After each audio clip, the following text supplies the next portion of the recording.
모두 가족 여러분, 오늘은 화요일입니다. 인생을 살다 보면 갑자기 막연하게 두렵고 불안할 때가 있죠. 그러면 일도 손에 안 잡히고 괜히 옆 사람에게 짜증을 부리는데요. 그렇다면 도대체 우리가 느끼는 두려움의 실체가 무엇일까요? 그 답이 바로 오늘 본문에 있어요. 그래서 오늘 묵상을 잘 들어보시면 두려움의 실체와 이를 바로 없애는 방법을 아실 수 있을 거예요. 그러면 오늘도 묵상에 잘 참여해 주시고요. 꼭 댓글로 무엇을 느꼈는지를 나눠주세요. 그러면 오늘의 시편을 한 절이라도 암기하는 것 잊지 마시고요. 오늘 본문인 시편 56편 듣고 올게요. 제56편 다윗의 믹담시. 인도자를 따라 요낫 엘렘 르호김에 맞춘 노래. 다윗이 가드에서 블레셋 인에게 잡힌 때. 하나님이여, 내게 은혜를 베푸소서. 사람이 나를 삼키려고 종일 치며 압제하나이다. 내 원수가 종일 나를 삼키려 하며 나를 교만하게 치는 자들이 많사오니 내가 두려워하는 날에는 내가 주를 의지하리이다. 내가 하나님을 의지하고 그 말씀을 찬송하올지라. 내가 하나님을 의지하였은즉 두려워하지 아니하리니 혈육을 가진 사람이 내게 어찌하리이까. 그들이 종일 내 말을 곡해하며 나를 치는 그들의 모든 생각은 사악이라. 그들이 내 생명을 엿보았던 것과 같이 또 모여 숨어 내 발자취를 지켜보나이다. 그들이 악을 행하고야 안전하오리이까. 하나님이여, 분노하사 뭇 백성을 낮추소서. 나의 유리함을 주께서 계수하셨사오니 나의 눈물을 주의 병에 담으소서. 이것이 주의 책에 기록되지 아니하였나이까.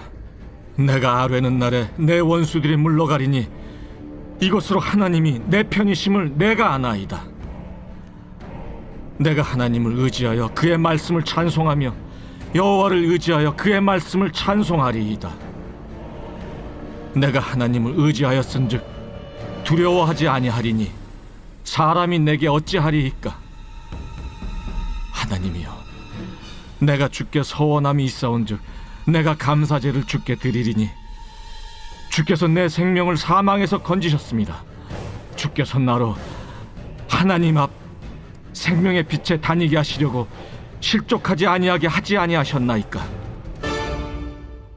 다윗은 사울을 피하여 이스라엘의 적국인 블레셋으로 망명했습니다. 그러다 보니 다윗은 그곳에서 녹록지 않은 삶을 살았습니다. 그래서 다윗은 그때의 감정을 담아서 오늘 시편을 지었습니다. 그래서 다윗은 1절에서 사람들이 자신을 종일 치며 압제한다고 하나님께 토로했습니다. 그러나 자신은 이럴 때도 하나님을 의지하여 두렵지 않다고 고백했습니다. 그러면서 다윗은 자신을 해하려는 악인들에 대해서 고발했습니다. 그리고 그 악인들은 언제나 다윗의 말을 왜곡하며 다윗을 칠 궁리만 한다고 다윗은 토로했습니다. 그러나 다윗은 이런 상황에서도 하나님은 자신이 흘린 눈물을 다 보고 계신다고 고백했습니다. 그리고 하나님께서 다윗의 편이시기 때문에 결국 원수가 물러가게 될 것이라고 찬양했습니다. 이처럼 다윗은 하나님을 의지하여 이런 상황에도 두렵지 않다고 고백했습니다.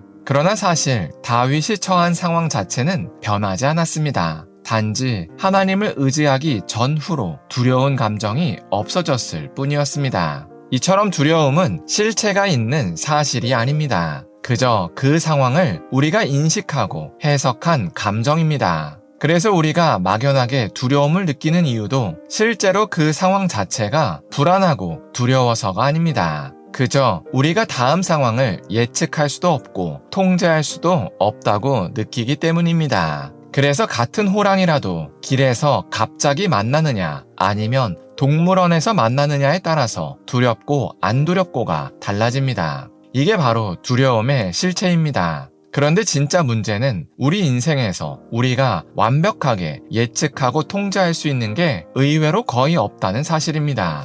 그래서 우리는 밥을 먹다가 혀를 씹는 등의 사소하지만 통제 불가능한 실수를 종종 합니다. 그러다 보니 우리는 늘 두려움 가운데 삽니다. 그래서 모든 사람은 이 두려움을 극복하기 위해서 나름대로 노력합니다. 예를 들어서 누구는 두려움 자체를 즐기려고 한다거나 아니면 나는 할 수 있다와 같은 근거 없는 주문을 외운다거나 아니면 주변 사람과 자신을 아주 학대적으로 통제하려고 듭니다. 그러나 이들은 좋은 해법이 아닙니다. 왜냐하면 반드시 부작용이 발생하기 때문입니다. 예를 들어서 두려움 자체를 즐겨서 위험한 행동을 하면 반드시 큰 사고를 당합니다. 그리고 나는 할 수 있다와 같은 근거 없는 주문은 아무것도 할 수 없는 현실 앞에서 산산이 깨집니다. 그리고 두려움을 없애기 위해서 자신과 타인을 학대적으로 통제하면 반드시 관계의 문제가 생깁니다. 그래서 우리는 두려울 때 다윗처럼 하나님을 의지해야 합니다. 왜냐하면 하나님은 전지전능하셔서 이미 우리를 위하여 모든 것을 통제하고 계시기 때문입니다.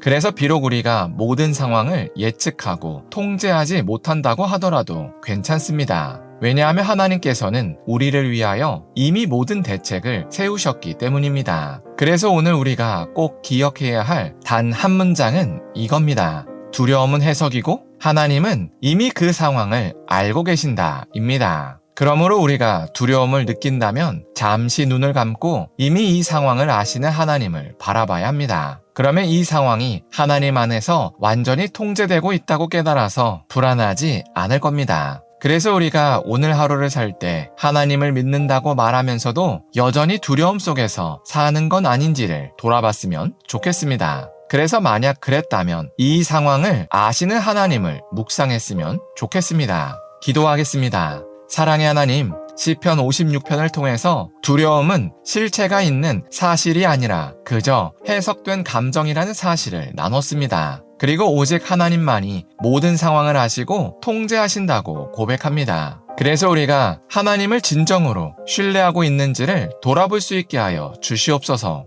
그래서 하나님을 신뢰하여 앞일에 대해서 막연하게 두려워하지 않게 하여 주시옵소서. 예수님의 이름으로 기도합니다. 아멘.